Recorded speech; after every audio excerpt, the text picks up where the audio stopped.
नमस्कार, state news bulletin में आप सभी का स्वागत है और मैं हूं आपके साथ नीलकमल सिहाग।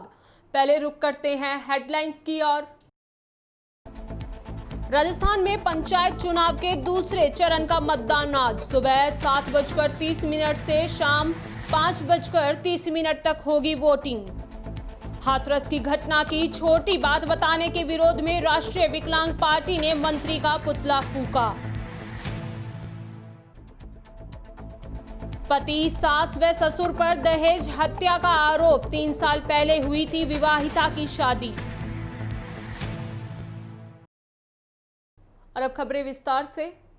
राजस्थान में पंचायत चुनाव के दूसरे चरण की वोटिंग शनिवार को होगी। मतदान सुबह 7:30 से शाम 5:30 तक किया जा सकेगा।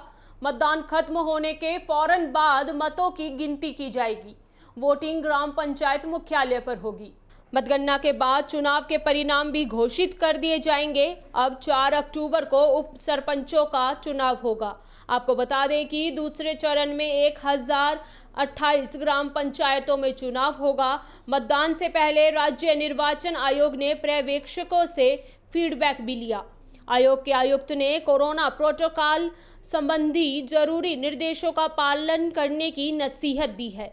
इसके साथ ही वोटिंग डालने आए लोगों को मास्क लगाना अनिवार्य होगा। और अब खबर उत्तर प्रदेश राज्य के कानपुर जिले से। राष्ट्रीय विकलांग पार्टी ने आज उत्तर प्रदेश सरकार के राज्य मंत्री अजीत पाल का पुतला फूंक कर अपना विरोध प्रकट किया। 5 अक्टूबर को राज्य मंत्री अजीत पाल के आवास पर प्रदर्शन कर इस्तीफा मांगेगी राष्ट्रीय विकलांग पार्टी। मंत्री अजीत पाल ने हाथरस की घटना को छोटी मोटी घटना बताकर इसकी खिल्ली उड़ाने की कोशिश की है, जिससे राष्ट्रीय विकलांग पार्टी के पदाधिकारियों ने अपना विरोध प्रकट करते हुए एच ब्लॉक शनि मंदिर चौराहा किदवई नगर में पुतला फूंककर सरकार विरोधी नारे लगाए और मंत्री व मुख्यमंत्री से इस्तीफे की मांग की। राष्ट्रीय विकलांग पार्टी के राष्ट्रीय महासचिव वीरेंद्र कुमार ने कहा कि उत्तर प्रदेश में बहन बेटियां सुरक्षित नहीं हैं। भाजपा सरकार के मंत्री का बयान निंदनीय है। ऐसे व्यक्ति को पद पर रहने का कोई अधिकार नहीं है। मुख्यमंत्री योगी आदित्यनाथ जी से सरकार नहीं संभल रही है। 5 अक्टूबर को मंत्री के शारदा नगर आवास पर प्रदर्शन कर राष्ट्रीय विकलांग पार्टी इस्तीफा मांगेगी। राष्ट्रीय महासचिव वीरेंद्र कुमार ने कहा कि जातिवादी मानसिकता के कारण दलितों पर अत्याचार हो रहा है और इस सरकार के मंत्री का बयान घृणित मानसिकता का घोतक है।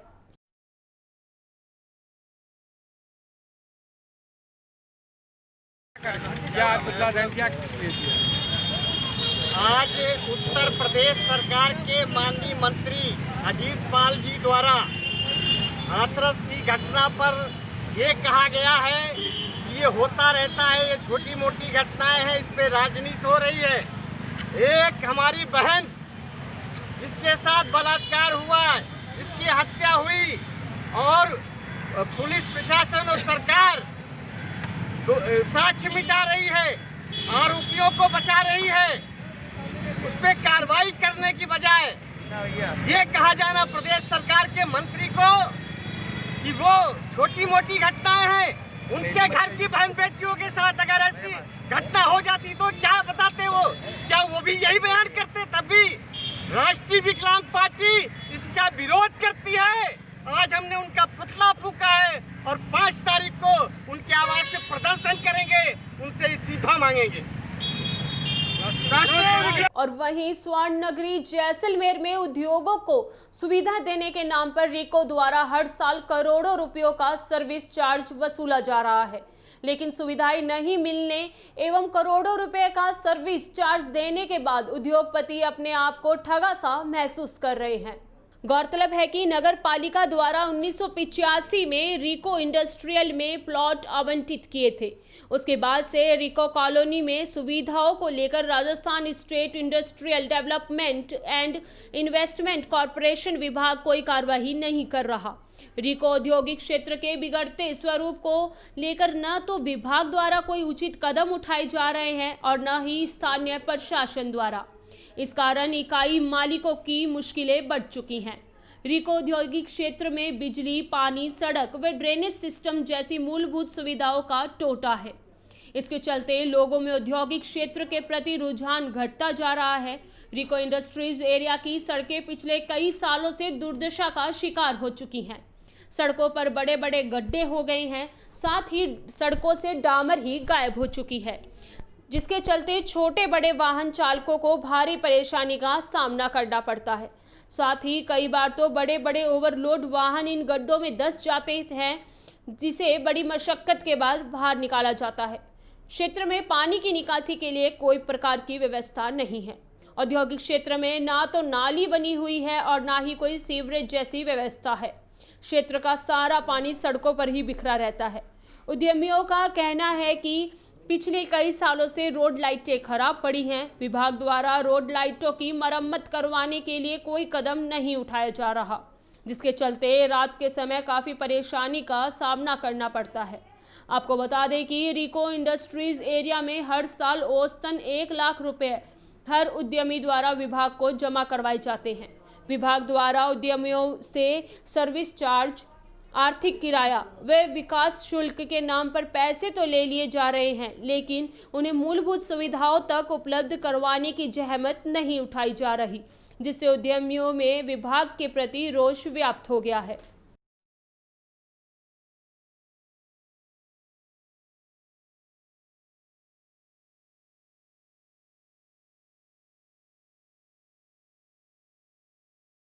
तो एंटरप्रेन्योर्स है, मैं आपको ये बताना चाहूँगा कि जैसलमेर अपने आप में भी एक बैकवर्ड ज़िला है और इंडस्ट्री के हिसाब से ये 0 इंडस्ट्रियल एरिया काउंट होता है। जैसलमेर में कोई बड़ा उद्योग नहीं है। यहाँ जो एंटरप्रेन्योर्स बेचारों ने खुद अपना संघर्ष करके और रिको से भूखंड आवंटित करवा के फैक्ट्रियाँ लगाई और पत्थर बेस पे उद्योग यहाँ मोस्टली चलता है। पिछले 20 साल से हमारे यहाँ पे कोई भी मूलभूत सुविधाओं का भी अभाव है। कई बार विभागीय अधिकारियों को बोलने के बाद, लिखित में शिकायत करने के बावजूद पिछले 20 साल से हमारे यहाँ सड़क, बिजली, मूलभूत सुविधाएं जैसी road light, street pole light और यहाँ इतने हज़ारों की संख्या में लेबर काम कर रही है, उसके बावजूद यहाँ पे कोई कॉम्प्लेक्स वगैरह नहीं बना हुआ है, कोई सफाई व्यवस्था नहीं है।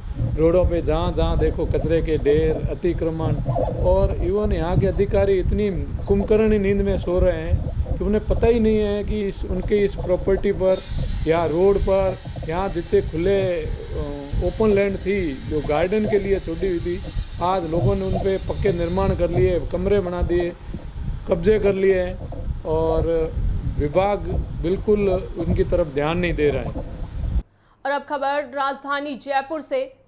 जयपुर पुलिस कमिश्नरेट की निर्भया स्क्वाड टीम ने गांधी जयंती पर गांधी जी को शत शत नमन करते हुए गांधी जी की प्रतिमा को माल्यार्पण किया। निर्भया स्क्वाड की नोडल ऑफिसर सुनीता मीना ने गांधी जी के विचारों पर रोशनी डालते हुए कहा कि दे दी हमें आज़ादी, बिना खड़ग बिना ढाल, साबरमती के संत तूने कर दिया कमाल। आज अगर गांधी जी हमारे बीच होते तो यही कहते कि कोरोना से आज़ादी अगर चाहते हैं तो मास्क लगाइए, मास्क ही वैक्सीन है, सरकारी गाइडलाइन की पालना कीजिए तथा सामाजिक दूरी बनाकर रखिए। गांधी जी के 3 बंदरों से हमें आज की परिप्रेक्ष्य में यह शिक्षा लेनी चाहिए कि हम बुरा ना देखें, यानी कि महिलाओं को बुरी नज़र से ना देखें, बुरा ना सुने, यानी अगर कोई महिलाओं के लिए गलत कहता है तो उसे समझाएं, महिलाओं के लिए बुरा ना बोलें, कोई बुरा बोलता है तो उसको पहले गांधीगिरी से समझाएं, फिर भी ना समझे तो कार्रवाई करें। महिलाओं का सम्मान होगा तभी गांधी जी का देश महान होगा। इसलिए हम सब मिलकर आज गांधी जी की मूर्ति के सामने यह शपथ लेते हैं कि हम महिलाओं का सम्मान करेंगे और उनकी रक्षा और उन्हें सुरक्षित वातावरण प्रदान करेंगे, एक बेहतरीन संस्कारवान समाज बनाएंगे।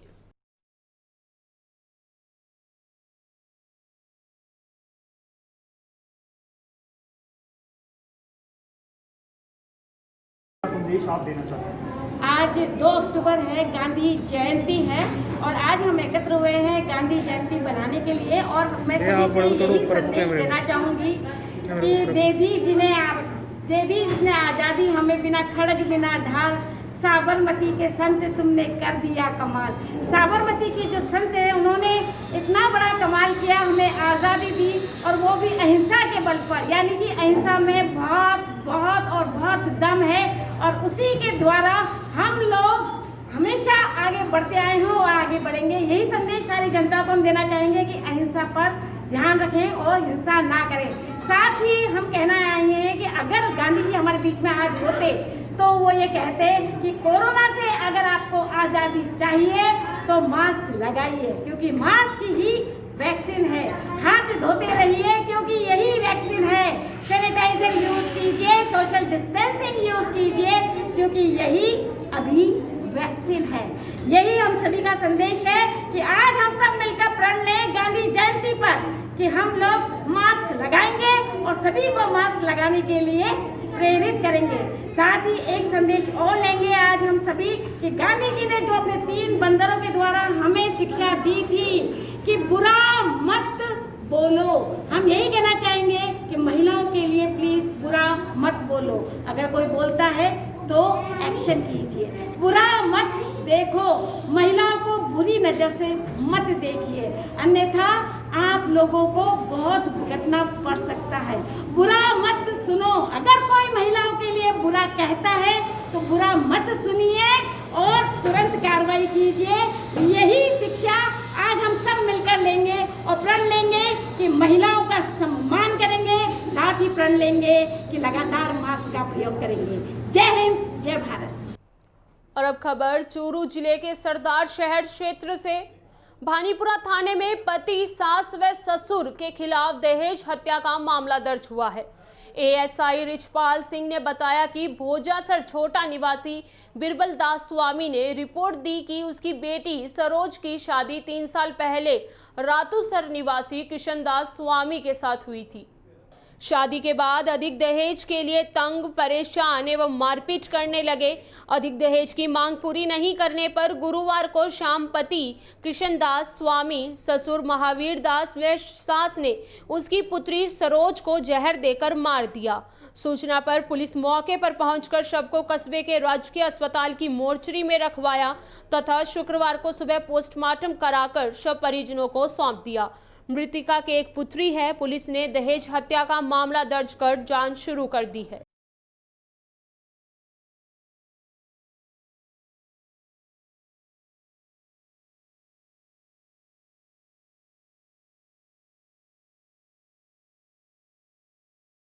रिपोर्ट दर्ज कराई कि मेरी लड़की सरोज की शादी 3 साल पहले किशन दास स्वामी निवासी रातूसर के साथ हुई थी। अब दहेज की बात को लेकर मेरी लड़की की कल 5 बजे हत्या कर दी, जिसकी तफ्तीश श्रीमान सीओ साहब सरदार कर रहे हैं। लाश का पोस्टमार्टम करवा दिया गया, हमारे सामने सुपुर्द की गई। और अब खबर प्रतापगढ़ जिले से। धरियावाद पंचायत समिति क्षेत्र में पंचायती राज चुनाव को लेकर आज सुबह से ही मतदाताओं की मतदान केंद्र पर लंबी लंबी कतारें लगी हुई हैं। धरियावाद पंचायत समिति में कुल 47 ग्राम पंचायत हैं, जिसमें कुल 304 सरपंच प्रत्याशी चुनावी मैदान में हैं। साथ ही 367 वार्ड में 936 वार्ड पंच चुनावी मैदान में हैं। पुलिस अधीक्षक चूनाराम जाट भी चुनावी मतदान केंद्रों के निरीक्षण पर आज धरियावाद पहुंचे व तैनात पुलिस टीम को आवश्यक दिशा निर्देश दिए। धरियावाद पंचायत समिति में 212 मतदान केंद्र हैं। सभी मतदान केंद्रों पर मतदाताओं को सैनिटाइज करके शांतिपूर्ण मतदान कराया जा रहा है। प्रशासन ने कोरोना के संक्रमण से बचाव के लिए सभी मतदाताओं को 2 गज की दूरी पर रखा है। वहीं SC/ST सेल के जिला प्रभारी पुलिस उप अधीक्षक गोपाल हिंगोलिया एवं उपखंड अधिकारी करतार सिंह, पुलिस उप अधीक्षक अरविंद बिश्नोई, धरियावाद थाना CI भगवान लाल मेघवाल भी अचानक मतदान केंद्रों का मुआयना करने पहुंचे। मतदाताओं को कोविड-19 के बारे में जानकारी देकर व्यवस्था बहाल की तथा तैनात कर्मियों को पाबंद कर आवश्यक निर्देश दिए।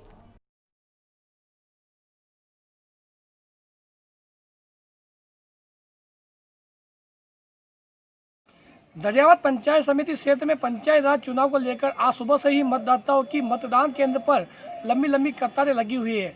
दजावत पंचायत समिति क्षेत्र में कुल 47 ग्राम पंचायत है, जिसमें से 304 सरपंच प्रत्याशी चुनावी मैदान में हैं। साथ ही 367 वार्ड में 936 वार्ड पंच चुनावी मैदान में हैं। पुलिस अधीक्षक चुनाराम जाट भी चुनावी मतदान केंद्रों का निरीक्षण कर आज दजावत पहुंचे। वहीं तैनात पुलिस टीम को आवश्यक दिशा निर्देश दिए। दजावत पंचायत समिति क्षेत्र में 212 मतदान केंद्र है। सभी मतदान केंद्र पर मतदाताओं को सैनिटाइज करके शांतिपूर्ण मतदान करवाया जा रहा है। प्रशासन ने कोरोना को संक्रमण से बचाव के लिए सभी मतदाताओं को 2 गज की दूरी पर खड़ा कर रखा है। वहीं ST/SC सेल के जिला प्रभारी पुलिस उप अधीक्षक गोपाल हिकोलिया एवं उपखंड अधिकारी करतार सिंह, पुलिस उप अधीक्षक अरविंद बिश्नोई, दजावत थाना CI भगवानलाल मेघवाल भी अचानक मतदान केंद्र का मुआयना करने पहुंचे हैं।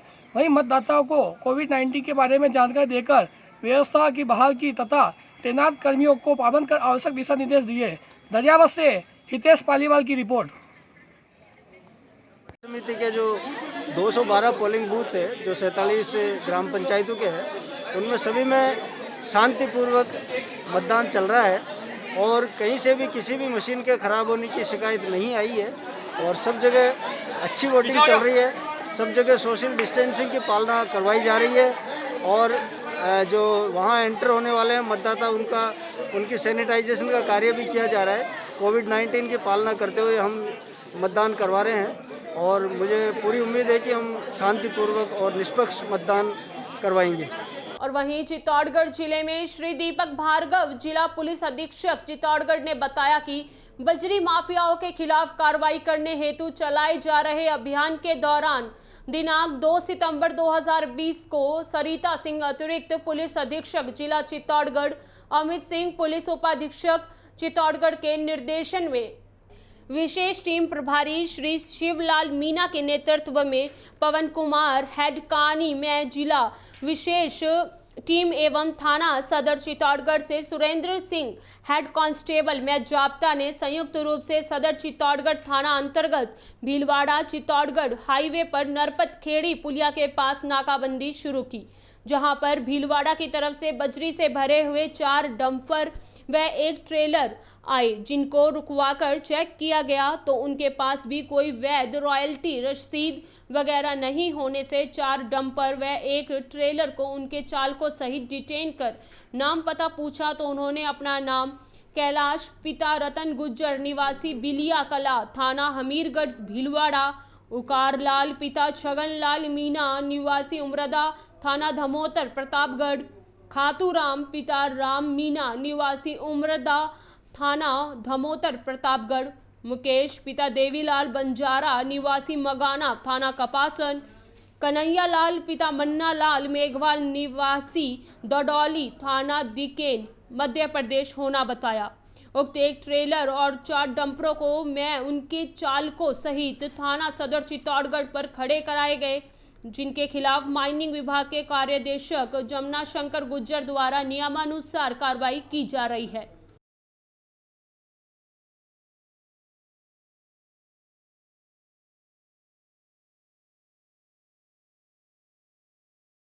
और वहीं जयपुर में कोरोना के फैलते संक्रमण को कम करने के उद्देश्य से राज्य सरकार ने शुक्रवार को जन आंदोलन की शुरुआत की। अल्बर्ट हॉल पर हुए कार्यक्रम में मंत्रियों ने एक स्वर में कहा कि मास्क लगाने से ही जीवन सुरक्षित रहेगा, एक दूसरे को मास्क पहनाने के लिए आगे आना होगा। सरकार ने 1 करोड़ मास्क बांटने का लक्ष्य रखा।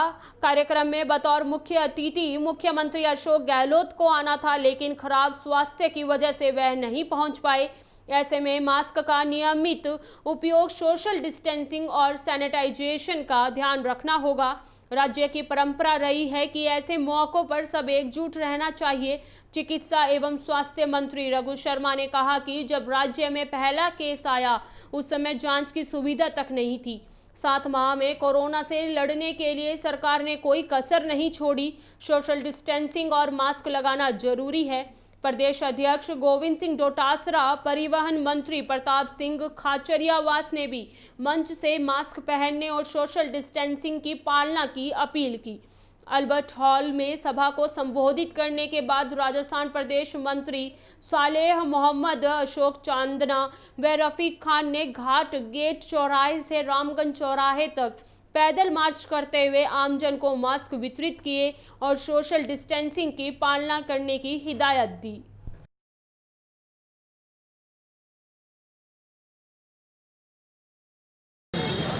कर लोगे तुम? सर, आज गांधी जयंती है और 2 अक्टूबर के मौके पर 1 करोड़ जो मास्क बांधने का लक्ष्य राजस्थान सरकार की तरफ से रखा गया है। आप आज रामगंज इलाके में पहुंचे, क्या कुछ पैगाम यहाँ से दिया गया है? तो आज पूरे राजस्थान के अंदर मुख्यमंत्री जी ने विशेष तौर से सभी दल को लोगों को साथ लेकर गांधी जयंती और शास्त्री जयंती के अवसर पर पूरे राजस्थान में जन आंदोलन छेड़ा कोरोना के लिए, जो एक महामारी पूरी दुनिया और देश के अंदर प्रेरित लोगों की चिंता जो बनी हुई है, इस महामारी से इस प्रकार से लोगों को अवेयरनेस लाया जाए, लोगों में जागरूकता लाई जाए। क्योंकि आपने देखा जब से अनलॉक जो हुआ है, लॉकडाउन खत्म हुआ, उसके बाद में लॉकडाउन जब शुरू हुआ तब ये पॉजिटिव केस है लगातार बढ़ते जा रहे हैं। इसकी वजह से मैं समझता हूँ कि इसको किस प्रकार से चेन को रोका जाए। जब तक लोगों में हम जागरूकता नहीं लाएंगे तब तक इसे रोकना बहुत ही मुश्किल है। इसलिए विशेष तौर से पहले भी मुख्यमंत्री जी ने, आपने देखा होगा, पूरे देश के अंदर राजस्थान ऐसा प्रदेश था जिन्होंने कोरोना के लिए बहुत अच्छा काम किया। तो पूरे देश में भिलौड़ा और रामगंज जहाँ हम खड़े हैं, यहाँ पर ये मॉडल भी बने थे। तो आज लोगों में जागरूकता लाना बहुत जरूरी है। इसलिए राजस्थान के मुख्यमंत्री जी विशेष तौर से राजस्थान की जनता को कोरोना से बचाने के लिए आज पूरे हमारे मंत्रिमंडल के सदस्य पूरे परकोटे के अंदर सब मिलकर के आज गए। मुख्यमंत्री एक अलग अलग इलाका दिया है ताकि जनता में अवेयरनेस लाया जाए कि हमें कोरोना से किस प्रकार से बचना है।